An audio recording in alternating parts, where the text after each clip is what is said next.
दोस्तों, हम हर हफ्ते बड़ी मेहनत से आपके लिए एक दिल दहला देने वाली एनिमेटेड हॉरर स्टोरी बनाते हैं। तो अगर आप हमारी यानी खूनी मंडे चैनल की कहानियां एंजॉय कर रहे हैं तो हमारे चैनल को सब्सक्राइब कीजिए और हमारी लेटेस्ट वीडियोस की नोटिफिकेशन के लिए बेल आइकन दबाना मत भूलना।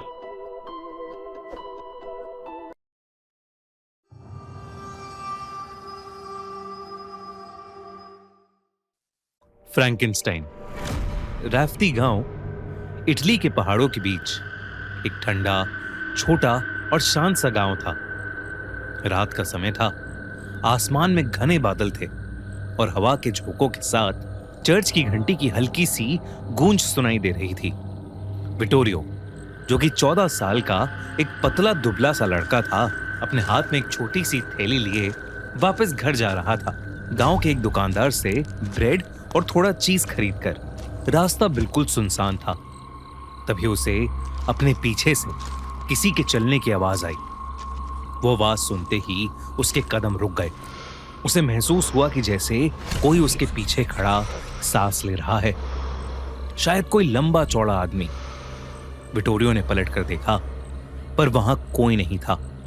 लेकिन फिर आसमान में एकदम से बिजली चमकी और उस बिजली में उस सुनसान रास्ते पर उसे एक आदमी खड़ा हुआ दिखा।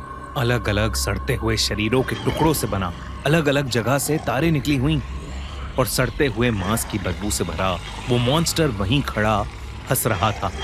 हाथ में एक जानवर का आधा सड़ चुका शरीर, जिसके पास से कॉपर के तार निकले हुए थे, अपने हाथ में लिए।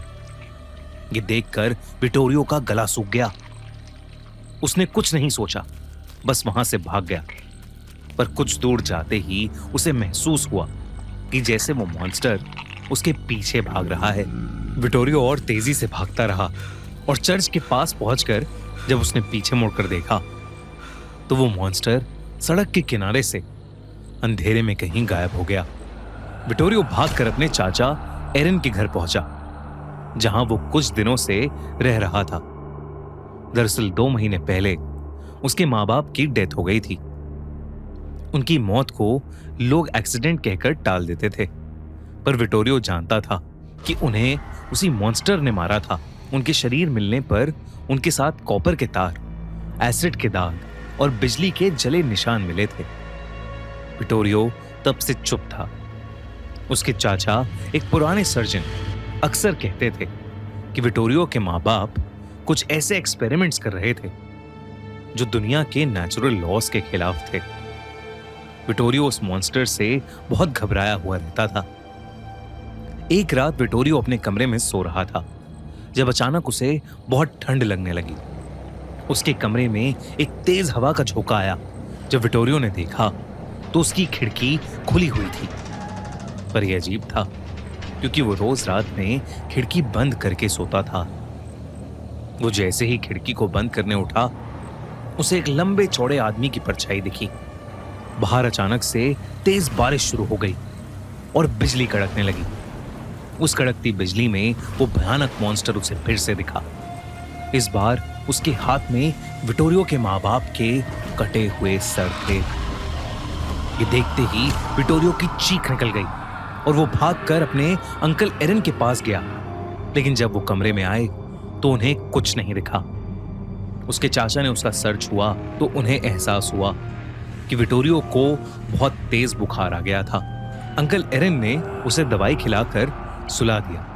पर अगली सुबह जब विटोरियो की आंख खुली तो उसने देखा कि उसके कमरे के बाहर छोटे छोटे जानवरों की लाश पड़ी है, जिनके अलग अलग हिस्से एक दूसरे से जुड़े हुए हैं और सबके शरीर में इलेक्ट्रिसिटी शॉक्स के दाग हैं। कॉपर के पतले तार उनके इर्द गिर्द पड़े हैं, जैसे कोई उन्हें जोड़कर कुछ बना रहा हो।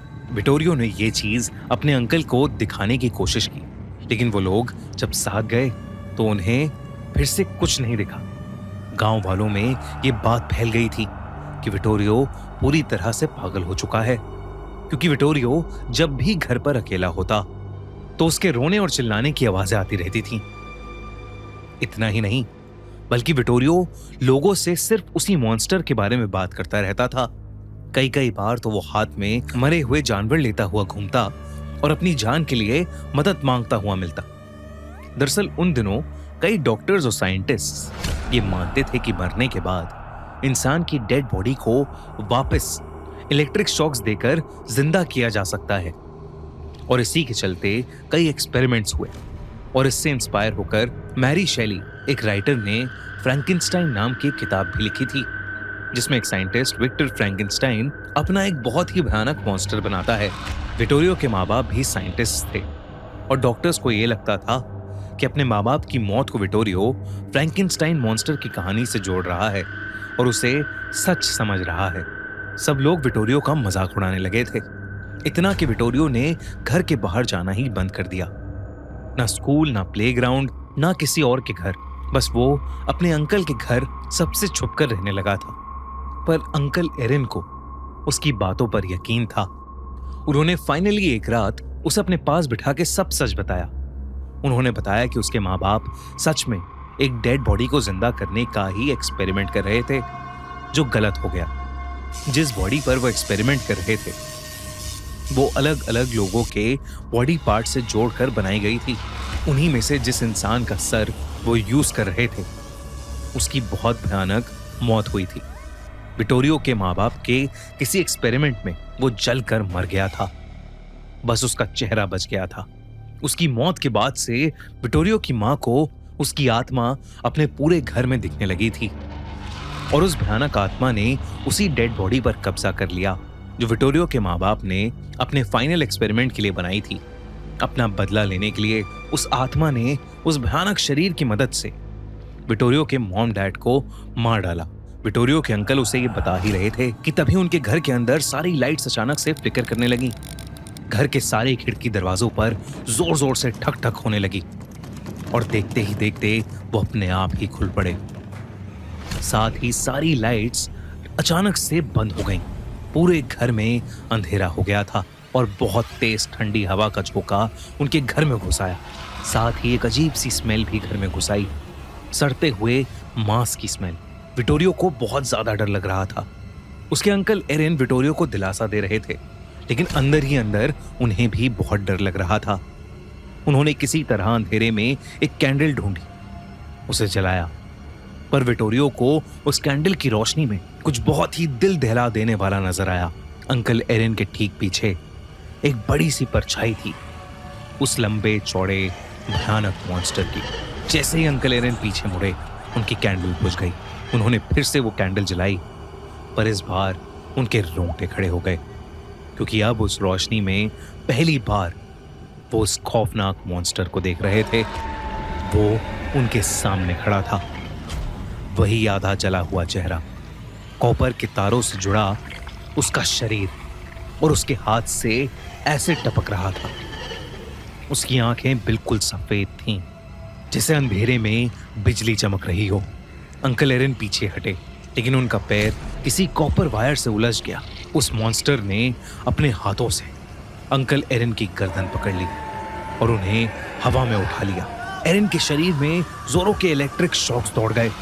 अंकल एरिन की उसी समय सांसें रुक गईं और कुछ ही लम्हों में उनका पूरा शरीर काला पड़ गया। अचानक उनकी चीखें सुनकर आस पड़ोसी वहां आ गए। जब वो अंदर गए तो उन्होंने देखा कि नन्हा सा विटोरियो अपने अंकल की बॉडी के बगल में बैठा रो रहा है। एरिन के शरीर के इर्द गिर्द कॉपर के तार लपटे हुए हैं और उनके चेहरे पर वही जले हुए निशान हैं। कुछ लोगों ने उन्हें हिलाने की कोशिश की, पर उनका शरीर ठंडा पड़ा था, आंखें खुली और खून जम चुका था। वो इस दुनिया से जा चुके थे। वो मॉन्स्टर कहीं नहीं दिख रहा था, लेकिन एरिन की हालत देखकर वो लोग समझ गए कि शायद विटोरियो आखिरकार उस मॉन्स्टर के बारे में सच ही बोल रहा था। इस इंसिडेंट के बाद विटोरियो को राफ्ती विलेज से बहुत दूर फ्रांस के एक बोर्डिंग स्कूल में भेज दिया गया, पर उसके जाने के बाद भी मौतों का सिलसिला रुका नहीं।